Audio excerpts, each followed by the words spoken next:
Hello, greetings. Welcome to our show. This is the month of October's literature unit, and I'm Tom. Hi, I'm Stephanie. And today, like I said, we're going to be talking about literature in today's program. We've got a young adult novel to introduce to you. It's entitled The Boy in the Striped Pajamas. Okay, remember when you go to bed at night, sometimes you will wear pajamas. And sometimes you won't. I remember wearing pajamas when I was a kid, but I think I stopped wearing them in high school. I just got lazy and just started sleeping in my shorts or underwear or whatever. Yeah. And that's kind of how I sleep now. But still, these aren't necessarily referring to clothes that you sleep in. It's another kind of pajamas altogether. Yeah, we're going to find out that this is what prisoners in a Jewish war prison were, I guess, forced to wear. If you look at old photographs, I know they're black and white guys, but you can see the stripes in the pictures. And it's really kind of sad. I love striped pajamas, but when, you think of what they were associated with in history, it's kind of sad. But yeah, the boy in the striped pajamas. And here, the description of this book follows that colon, those two dots there. This is a description of the book. It says, a fable of friendship in tragic times. A fable are old stories we used to have long ago. We'll talk more about those. But first, guys, we should probably read today's lesson, and then we'll be back to break down some of these words and phrases for you.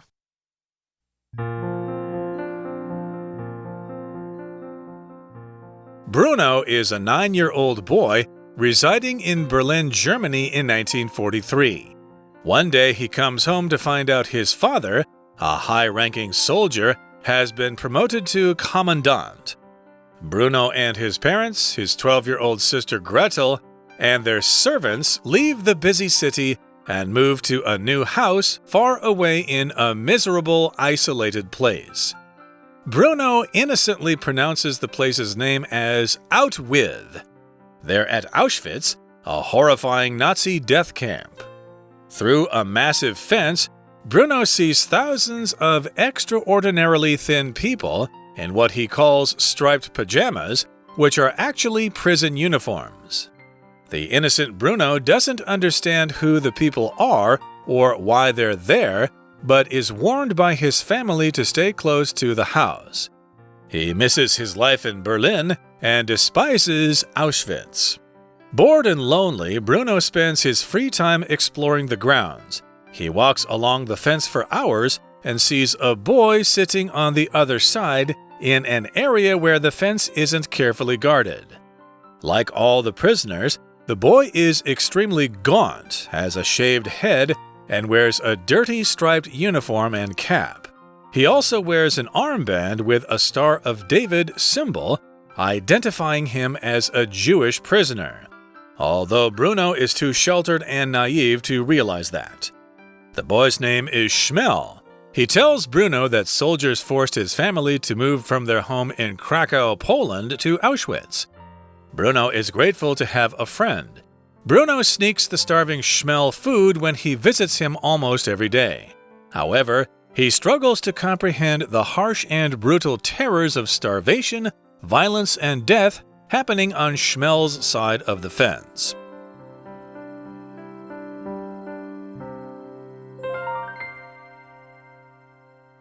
Okay, let's get to it. Let's explain the contents of our lesson for today. The title of our article is The Boy in Striped Pajamas, a fable of friendship in tragic times. Now, a fable usually refers to some kind of fantastic story from the past. It might involve magic and fairies and things like that. But in this particular case, it's a story that occurs during a very unusual time. It actually occurred during war, and it involved a concentration camp. I wanted to mention one very famous fable that our listeners have probably heard of is The Hare and the Tortoise. Remember, there's that rabbit and a very slow turtle, and they have the big race. And the rabbit or hare Hare. Oh, he thinks he's so cool and fast, and he can, of course, beat a very slow tortoise. But he ends up beating the tortoise because the rabbit just kind of lies down, takes a little nap. So that's one of the fables that are out there that are pretty famous. And a fable usually involves a moral lesson, something you're supposed to learn. And typically there are humans and animals both involved. But yeah, we've got a lot of fables out there. This one is a fable of friendship in tragic times. The tragic times, of course, refer to World War II. So we've got our protagonist. He's the main feature or character of this book. His name is Bruno. And he's a 9-year-old boy residing in Berlin, Germany. And this is back in 1943. Now, Bruno is a pretty typical German name, just so you know. I know sometimes we name kind of scary-looking dogs in America Bruno because it sounds kind of like you're saying brute. Or, which just means kind of severe, kind of cruel. Bruno, but this is a nice little guy. He's 9 years old, and he lives in Berlin, Germany. If you reside somewhere, guys, that's the verb we use to talk about where someone lives. Not necessarily where they were born. It doesn't really matter where you're born. It's where you're currently living. I reside in Taiwan. I wasn't born here. I'm an American citizen, but I do reside in Taiwan. Indeed. So, of course, this story occurs in Germany in 1943. And if you know your history, 1943 was when World War II was really going strong. It started in, 1938 or 39? I can't remember the exact year, but it ended in 1945. So here, World War II was in full swing, and this is in Berlin, Germany.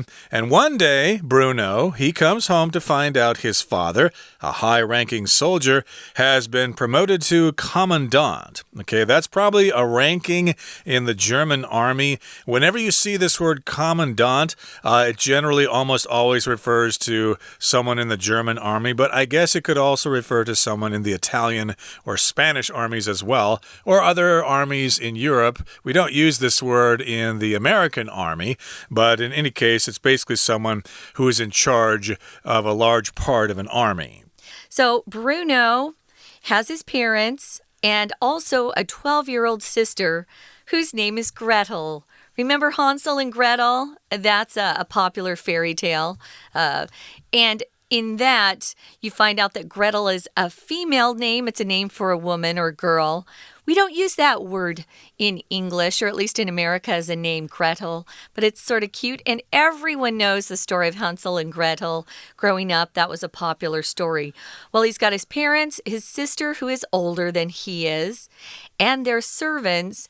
And because of his father's promotion, they have to leave the busy city and move to a new house far away. And this new place, Tom, sounds terrible. First of all, they use the word miserable. Ooh, if you're miserable, you're really unhappy. It might be because you don't feel well and you still have to go to work, or the weather might be miserable outside, heavy rain, cold, something that makes people unhappy, uncomfortable. So if you're miserable, you can use it for a situation or for your own feelings. Oh, I'm miserable at that job. I need a new job. Really sad, and as you said, it can often be described, or it can often be used to describe bad weather. And isolated here is another adjective that just refers to something or some place that is far away from everything else. And it kind of means that it's boring there, there's nothing to do, and you'd rather not be there. So yeah, maybe you will go move to, say, Alaska or something, Fairbanks, Alaska or something. Well, it's nice here, there are mountains and it's snowy in the winter, but it's very isolated. There's nothing really interesting nearby. So yeah, this is a miserable and isolated place somewhere in Europe there. And Bruno innocently pronounces the place's name as out with. Out with just means to get rid of something in English.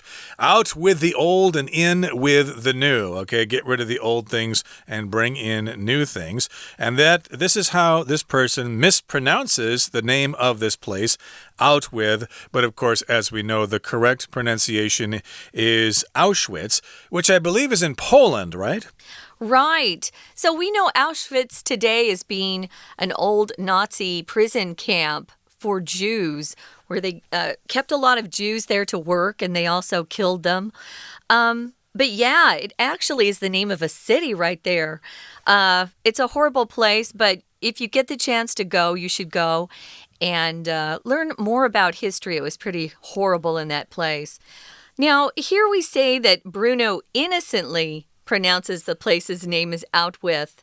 He doesn't really understand about the Nazis and the Jews and how the Nazis were trying to exterminate or kill all the Jews they could on this earth. If you do something innocently, especially as a child, it means you don't really understand the world. You think that everyone is nice, life is good.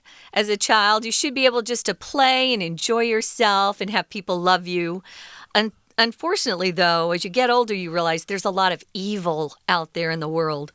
We're going to take a few minutes to take a break, guys. Listen to our Chinese teacher, and then we'll be back. 谢谢美语老师。Hello, my name is Shelby. 今天的故事很沉痛，书名 The Boy in the Striped Pajamas. Stripe 条纹加上 ed 当形容词，修饰 pajamas 睡衣。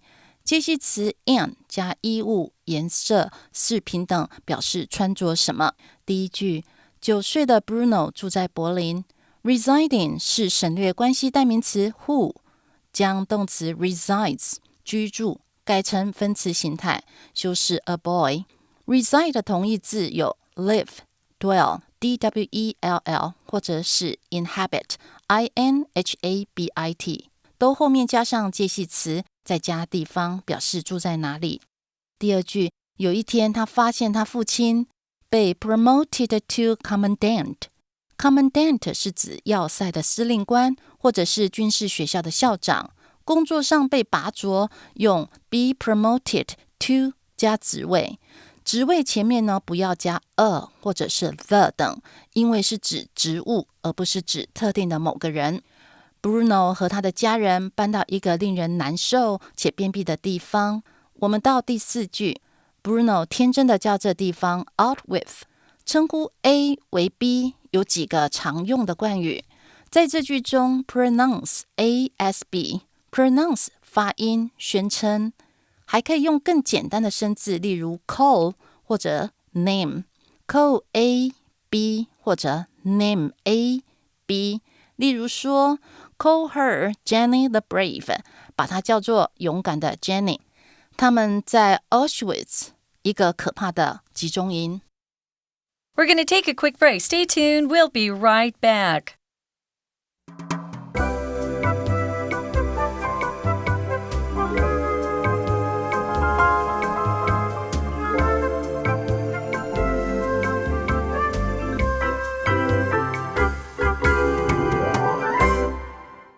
Let's continue now with our lesson. Again, we are summarizing our featured work of literature for the month of October. Again, the title of the book is The Boy in the Striped Pajamas. It's a fable of friendship in tragic times. Now, so far, we have summarized the book. We've got Bruno, the main character. He's 9 years old, and he lives in Berlin. But his father kind of gets a promotion to commandant, and they have to move to a miserable, isolated place, which turns out to be Auschwitz, okay? So we've got the father taking his family to Auschwitz there, and we've got Bruno, we've got his sister Gretel, and their servants. And again, this is a miserable, isolated place. And Bruno mispronounces the name of the place, although he's innocent here. He did not do it on purpose. He calls it out with, but it's actually Auschwitz, okay? And they're at Auschwitz. It is a horrifying Nazi death camp. Indeed, they did have the gas chambers there where they killed lots and lots of people. And through a massive fence, Bruno sees thousands of extraordinarily thin people in what he calls striped pajamas, which are actually prison uniforms. And of course, you've seen those pictures online. You could look them up online through Google search or whatever. Yes, they do look like they are very comfortable pajamas with the top and the bottom, but they were actually given to prisoners who had to go to Auschwitz. Yeah, you were collected, in some sort of van or train, and they took you to Auschwitz where they made you take all your clothes off, jewelry was off, and then you all had to wear these striped pajamas or prison uniforms is really what they were. Now, the innocent Bruno doesn't understand who the people are. Why are they there? Why are they all wearing the same clothes? Were probably a couple of questions going through his mind. But he is warned by his family, and it's probably his sister and mom and dad. He's warned by them to stay close to the house. Don't go too close to the prison over there. He misses his life in Berlin and despises Auschwitz. So he used to live in Berlin, Germany. Berlin, Germany is very exciting. It was the capital of Germany at the time, and people loved it there. There were a lot of places to go eat good food and hear good music, and suddenly he's in this very isolated place called Auschwitz, and he just misses his old life and friends, I'm sure. It's hard to move regardless of where you go, but it's extra hard if you go somewhere where it seems to be kind of miserable too, uncomfortable, unhappy, things like that. It says he despises Auschwitz. If you say that word, despise, it means you hate it. You can't stand it. So he doesn't like anything about his new home. Indeed, and remember back then they did not have smartphones, so what the heck do you do? He had to entertain himself, so he was bored. No video games, Tom. No video games either, but they did have books and board games, so I suppose they could entertain themselves somehow, but still Bruno was bored and lonely, so he spends his free time exploring the grounds. So here we've got the word grounds in the plural here. It just refers to the area around a certain place. Like, for example, if you're going to go to university, you might want to explore the grounds or explore the campus a bit to know where all the buildings are and stuff like that. Sometimes when there are lots of buildings in one particular place, we refer to that area as the grounds, the area. Yeah, not the ground. We're not actually talking about, where the dirt is. Like Tom said, it could be the grass fields or could be a forest area. That's all part of the grounds. It's always plural like that. So he goes exploring, which can be dangerous, I must say. He walks along the fence for hours. Remember, it's a prison. And so to keep those people locked in, you have to build a fence so they can't get out. And he sees a boy sitting on the other side in an area where the fence isn't carefully guarded. So besides the fence in these prison camps, of course, they had armed guards. People who had huge guns, and if they saw someone trying to escape, they would immediately shoot them. They wouldn't try to, convince them to come back. Oh no, they were dead if the prison guards saw them trying to escape. Now, like all the prisoners, the boy he sees is extremely gaunt. It says gaunt. Gaunt is a great word. It's a little more, I think, a high-level vocabulary word. It just means extremely thin. And it doesn't have to be because someone's torturing you or starving you to death. It could be because your body has trouble just gaining weight. So if you're gaunt, you can almost see someone's bones sticking through. So that's what this little guy looks like that he sees. He also has a shaved head, which means they've just, taken all his hair off. And he's wearing a dirty striped uniform and a cap, which just is a little hat, like a baseball cap. Yep, that was the prison uniform that they were supposed to wear with the top and the bottom and the cap here. And, of course, they need to have their head shaved. A lot of men will shave their heads nowadays because they're going bald and they kind of say, well, then I'm just going to get rid of all my hair. If you can't beat them, join them. Exactly. So I've considered doing that myself, but haven't quite got myself to do it because you still have to shave to keep it from growing back. Well, that's true. But that's another subject. In this camp, of course, they were required to shave their heads, I think because of lice and stuff like that, as we'll find out later. Bugs. And this boy also wears an armband with a Star of David symbol, identifying him as a Jewish prisoner. Although Bruno is too sheltered and naive to realize that. So during World War II, of course, in Germany for a certain period of time, Jewish people were identified or were required to wear a yellow Star of David on their sleeves or on their shirts or whatever so that everyone would know they were Jewish. I think they were yellow and they were, again, the shape of the Star of David, which is a six-pointed star. You will see the Star of David on the flag of Israel. Now, this was a common symbol that the Jews would wear, like on jewelry and stuff, but the government started using it against them. They wanted everybody to know that, ooh, you're looking at a Jew and that's bad. It was just really horrible. So if you identify somebody as something, it just means you're looking at them and using characteristics that you can see to say what that thing is. It could be a person or a thing. Sometimes it's hard for me to identify different types of birds. I'm not very good with bird species. Tom is. But if you identify something, you can see or tell what it is based on what you're looking at or what you hear it is. So these stars would identify these people as Jewish prisoners, although Bruno, he's too sheltered and naive to realize that. I don't think his parents really talked to him very much. I would know by the age of 9 about some of these things. So if you're sheltered, it just means you're protected from learning things that maybe your parents think are really bad for you. That's not altogether bad. If you're naive, you don't understand the world very well. You're very simple and you're not very sophisticated. Yeah, that's how I was when I left high school. I was very naive. I had not seen the world yet. And in a lot of ways, I am still naive. But at this particular point, I guess the boy was protected by his parents. They did not tell him about World War II and the extermination camps and the final solution and all that stuff. So he was naive to realize what that Star of David meant. Well, who's the boy in that uniform, in those pajamas? Well, the boy's name is Shmuel. And he tells Bruno that soldiers forced his family to move from their home in Krakow, Poland, to Auschwitz.